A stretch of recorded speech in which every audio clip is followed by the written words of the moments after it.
it's just going to be you and me. And I want to get right to the allegation made against you by Tara Reid.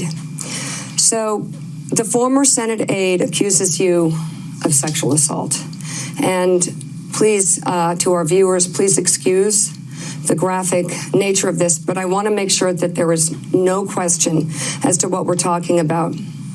She says in 1993, Mr. Vice President, that you pinned her against the wall and reached under her clothing and penetrated her with your fingers. Would you please go on the record with the American people? Did you sexually assault Tara Reid? No, it is not true. I'm saying unequivocally, it never happened. And it didn't. It never happened. Do you remember her? Now, Joe Biden goes on to speak to Mika Brzezinski. Now, the thing is, the mainstream media, while it bathed in the Kavanaugh hearings, entirely ignored this. Ignored it for like a year. Wouldn't talk about it, wouldn't bring it up, wouldn't breathe a word about it. No one would mention it. Now, it did go through other sources, like paper sources, whatnot. I was covered on this channel. I think The Hill covered it. In fact, The Hill even had her on to speak. Tara Reid on to speak. But mainstream media, MSNBC, CNN, not so much. They were protecting their guy. I mean, keep in mind, these networks knew that Joe Biden was lying about civil rights and never mentioned the fact that Joe Biden was lying about civil rights. He was busted back in the 80s or 90s. So these networks had a particular point of view. They had the guy that they wanted and the guy who they did not want. And just by virtue of coddling him like a child in some cases, when he would screw up, when he couldn't get his words out, when he would sit there just blankly stare at the screen, when he couldn't get a person's name out, couldn't remember Obama's name, they coddled him and they allowed him to effectively remain in the race. Well, this is a little different than being coddled. This is a situation where he is being accused of a sexual allegation. Now, let's be very clear. Tom Perez is not going to have an investigation for the same reason that media didn't want to cover the story. They don't want to tarnish their guy. 30-something% of Democrats believes he did it. The other 30% believes he didn't do it. And you had like another 30-something% that didn't know. So the Democratic Party for this part is split on it. But whether they're split on whether or not they think he did it, whether he did it is less important to them than getting rid of Trump. 30% want Joe Biden replaced. However, that 30% will still probably vote for Joe Biden. The problem that I think Joe Biden is going to have is this lesser enthusiasm over this. I mean, nobody feels great if they think the person actually raped somebody and then voted for that person. And so that creates somewhat of a headwind in his regard for a certain percentage of that group, whereas Trump has like 94% approval rating among Republicans. That said, Joe Biden came out. He gave his case. I didn't do it. It was definitive. There is nothing that can come of this outside of some kind of injury from the standpoint of politically. There's not going to bring charges against Joe Biden. And like I said, there's not going to be an investigation to even find out whether or not the claims are real. But at the end of the day, there's no way to know because there was only two people in the room. That's what I mean when I say they can't necessarily get to the bottom of it as a flat fact. That said, Tara Reid has tried to avoid doing interviews on Fox. She said, no, I'm not going to do it. I'm not going to do it. I'm not going to do it.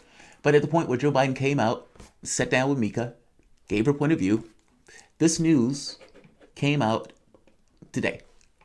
Just wrapped up exclusive interview with former Biden staffer Tara Reid Alexandra, who accuses former Vice President Joe Biden of sexually assaulting her in 1993. She sits down with Megyn Kelly for the first time on camera interview since Mr. Biden denied the accusations. Stay tuned. Now, I have a clip of this interview. It's just one clip. It was just released. And we can watch that clip together. Welcome to the Soapbox.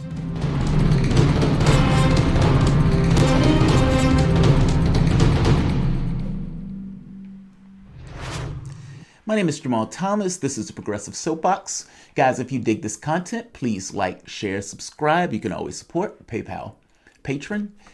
This content is brought to you by you. So if you are digging it, please like it. Like I said, share it. And like I said, you can always support PayPal Patron. All right, let's watch the clip. It's only one clip. It's not long. And I'm going to let Megyn Kelly do her thing. The lighting on this video is immaculate. Immaculate.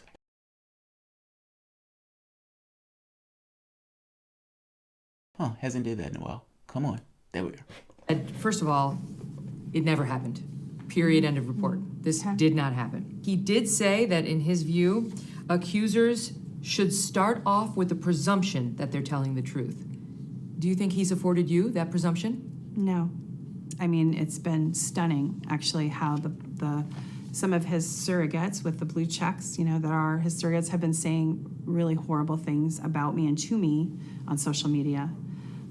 He hasn't himself, but there's a measure of hypocrisy with the campaign saying it's safe. It's not been safe. All my social media has been hacked.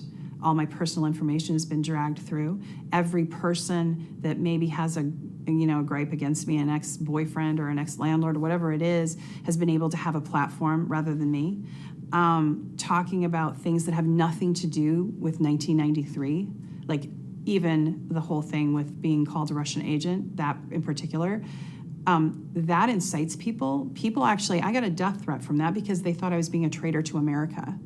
And I mean, these are serious things. Just to make a point of it, Elizabeth Warren is trying to become Joe Biden's vice president.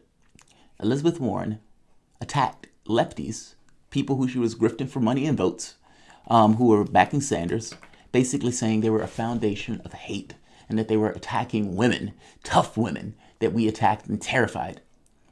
Elizabeth Warren wants to be vice president to a man who has a base of support. She said the person is responsible for her supporters. And they are attacking her, hacking her account, all in the name of Joe Biden in order to get Joe Biden elected. And they want her to shut up because of it. This is the same Democratic Party that said women should have a platform, women should have a voice. And they have taken to systematic smearing, dragging her name in the mud, doxing and putting out her information, giving all of these random nobodies a platform to smear her, not because it impeaches anything she said, but just as punishment for her saying it. Where is Warren? Is Warren going to come out here and do a video saying that Joe Biden is nursing a culture of hate and Joe Biden is absolutely responsible for the supporters doing it? I don't think he is. Nor do I think any other candidate is. But again, we're back at the whole notion of hypocrisy. Democrats don't understand this, that people hate them for this. Meaning, when you're talking to Republicans and a Republican can point out outright hypocrisy for the Democrat, they act as if that's not true. Missing the point that usually it is.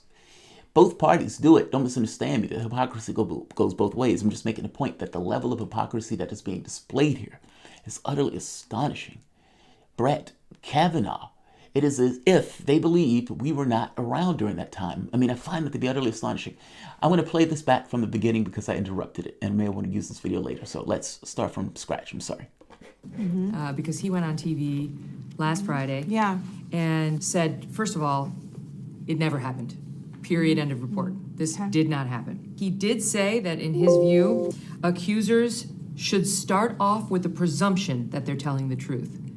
Do you think he's afforded you that presumption? No. I mean, it's been stunning, actually, how the some of his surrogates with the blue checks, that are his surrogates, have been saying really horrible things about me and to me on social media. He hasn't himself, but there's a measure of hypocrisy with the campaign saying it's safe. It's not been safe. All my social media has been hacked. All my personal information has been dragged through. Every person that maybe has a gripe against me, an ex-boyfriend or an ex-landlord or whatever it is, has been able to have a platform rather than me. Talking about things that have nothing to do with 1993, like even the whole thing with being called a Russian agent, that in particular, that incites people. People actually, I got a death threat from that because they thought I was being a traitor to America. And I mean, these are serious things. And his campaign is taking this position that they want all women to be able to speak safely. I have not experienced that. If he's watching this, what do you want to say to him? I want to say, you and I were there, Joe Biden. Please step forward and be held accountable. You should not be running on character for the President of the United States. You want him to withdraw? I wish he would, but he won't, but I wish he would. That's how I feel emotionally. Do you want an apology? I think it's a little late.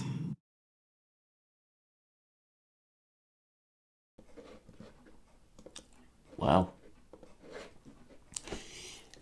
I mean, look, I told you where I stand on this. There's no way to know as a flat fact one way or the other. But that interview is going to be bananas. That interview is going to be bananas. Like, share, subscribe. Thanks so.